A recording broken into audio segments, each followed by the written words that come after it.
Hi, my name is Timothy Radel and I'm a professor of mathematics at the University of Houston Downtown. Today I'll be demonstrating the x-squared and square root features on the TI-83 or TI-84 graphing calculator. First thing I'm going to do is clear the RAM. Going to go second plus, go to the memory menu, down to reset, and then reset all RAM. Okay, and now I'm ready to begin. So I can take a number, say 5, and I can square it by hitting the x squared button, and 5 squared is 25. If I want to square a decimal, say 0.1, and square it, hit the x squared button and hit enter, and I get my answer. Suppose I were to type -3 squared. Now, -3 squared is 9. -3 times -3. However, when I hit enter, I get -9. The calculator is taking the 3, squaring it first, and then taking the negative. Order of operations. So if I want to take the number -3 and square it, I need to use parentheses around the -3. Now when I hit enter, I get my desired answer of 9. For square roots, if I want to take the square root of a number, the square root option is right above the x squared button. So I'll need the second key, second, and then hit the x squared button. That pulls up the square root template. The square root of, I'll type a number, 225, and I get 15. Or if I want to take the square root of another number that's not a perfect square, say second x squared, and type the square root of 11, I get the square root of 11, which is irrational. If I want to take the square root of a number that happens to be negative, I'm going to get an error because the square root of a negative number is not a real number. You'll notice at the top here I am in real mode.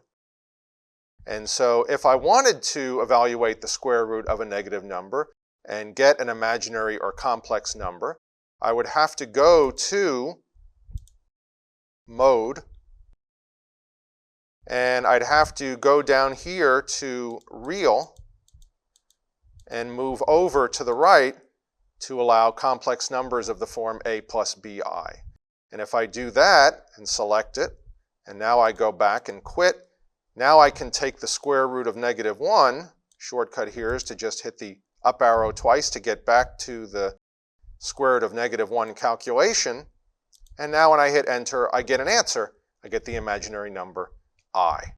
Before I forget, let me go back here to mode and scroll down to real and select real and get back into the real world. Let's look at an example. Here I want to use the kinetic energy formula. Kinetic energy equals 1/2 times the mass times the velocity squared in order to, in problem number 1, calculate a kinetic energy in joules, and in problem number 2, calculate a velocity. In problem number 1, what is the kinetic energy of a 150 kilogram object that is moving with a speed of 15 meters per second? My formula, kinetic energy equals 1/2 times the mass times the velocity squared. The mass is 150 kilograms and the velocity is 15 meters per second. When I go to my calculator, I need to plug in 1/2, 150, and then 15 squared. So to do the calculation, I'm going to, in parentheses, put 1/2 times my mass of 150 times my velocity squared. Now notice I do need parentheses around the 1/2. Now when I hit enter, I get an answer for the kinetic energy, which is measured in joules, 16,875 joules. And this is the same answer that we see on the problem. Now for problem number 2, here we are given the kinetic energy in joules. We're also given the mass of the object, but we want to find the velocity.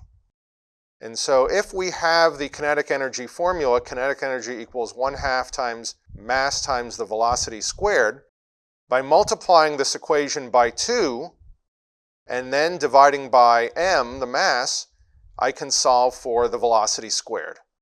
So the velocity squared is 2 times the kinetic energy divided by the mass.